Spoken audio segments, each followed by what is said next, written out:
हाय guides, हमारे channel geography of doubt clear में आपका स्वागत है।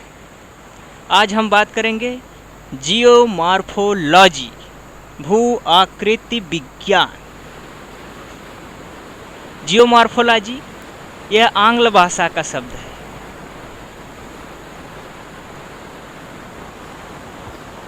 यह आंग्ल भाषा का शब्द है जिसका विन्यास ग्रीक भाषा से हुआ है। ग्रीक भाषा के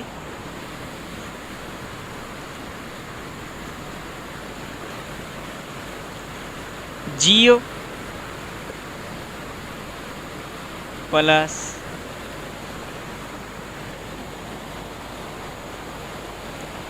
मॉर्फो प्लस लागोस। जियो का अर्थ है पृथ्वी, अर्थ भी बोलते हैं। जियो का अर्थ है पृथ्वी।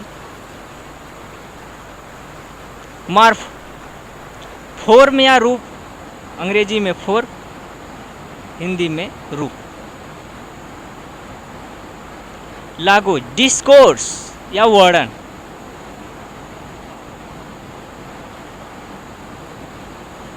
से हम जोड़कर देखते हैं।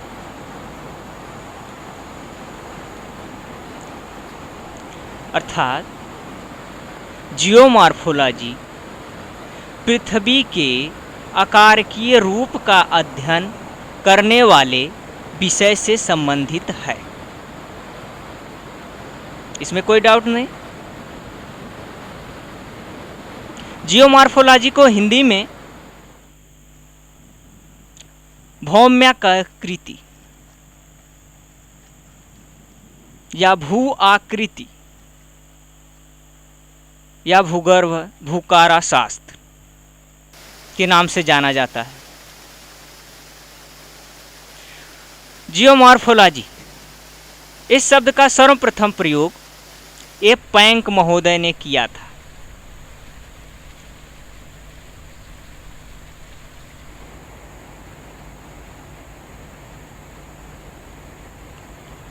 ए पैंक महोदय ने सबसे पहले जियोमॉर्फोलॉजी शब्द का प्रयोग किया। जियोमॉर्फोलॉजी के स्थान पर 19वीं शताब्दी से पहले मॉर्फोलॉजी ऑफ द सरफेस तथा जर्मनी में मॉर्फोलॉजी डेयर अर्ड आवर फ्लासे शब्दों का उपयोग किया जाता रहा।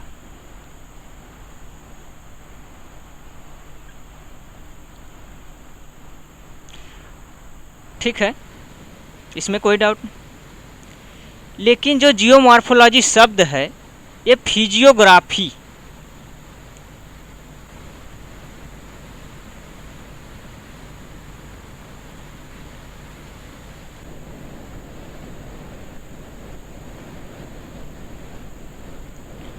फिजियोग्राफी के स्थान पर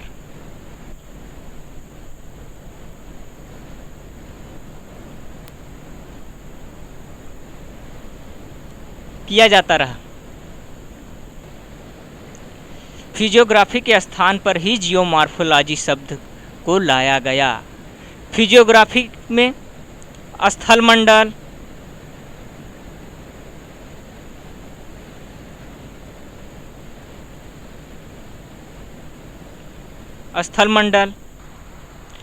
जलमंडल,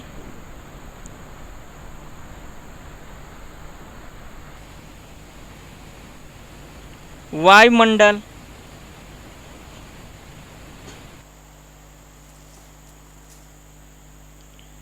जलमंडल, स्थलमंडल, वायुमंडल आदि का अध्ययन किया जाता रहा। लेकिन धीरे धीरे जल विज्ञान के एक स्वतंत्र विषय के रूप धारण कर लेने के पश्चात इसका क्षेत्र संकुचित हो गया। फिजियोग्राफी का क्षेत्र संकुचित हो गया।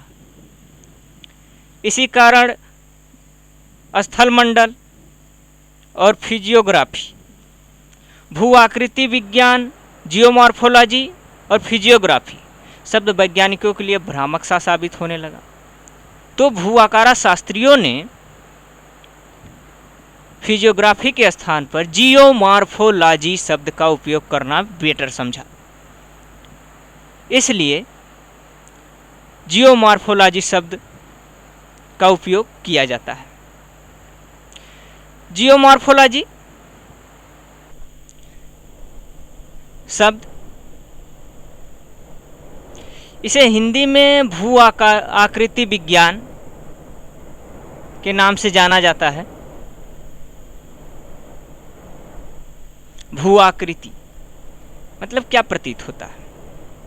साधारण बोलचाल की भाषा में भौम्याकृति स्थल रूपों का अध्ययन ही भू आकृति विज्ञान है। लेकिन थॉर्नबरी एक महोदय थे जिन्होंने 1954 में कहा उन्होंने कि स्थल रूपों के साथ साथ समुद्री उच्चावचों का भी अध्ययन होना चाहिए। उच्चावच, एक शब्द आ गया उच्चावच।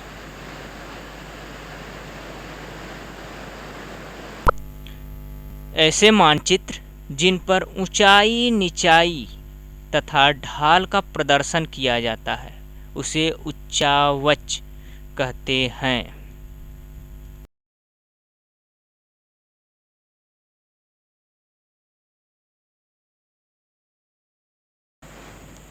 तो थॉर्नबरी महोदय ने कहा कि समुद्री उच्चावचों का भी अध्ययन इसके अंतर्गत किया जाना चाहिए।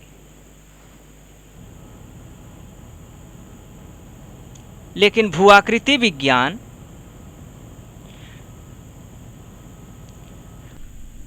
पृथ्वी के उत्पत्ति से लेकर पृथ्वी की उत्पत्ति, अपक्षय एवं अपर्दन तथा विभिन्न प्रकार के स्थल रूपों का निर्माण का अध्ययन हम भू आकृति विज्ञान के अंतर्गत करते हैं।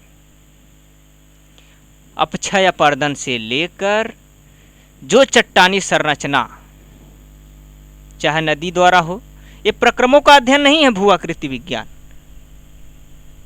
बल्कि यह चट्टानी आकारों का अध्ययन है। ठीक है, भू आकृति विज्ञान के बारे में हमने चर्चा की।